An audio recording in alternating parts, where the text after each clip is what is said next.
of light.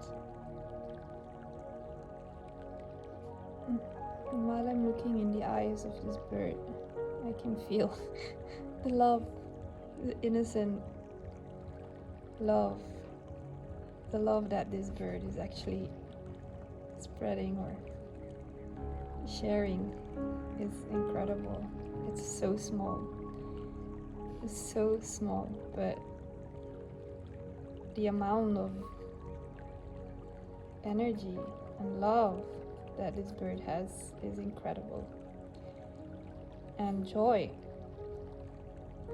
natural, spontaneous joy of living. And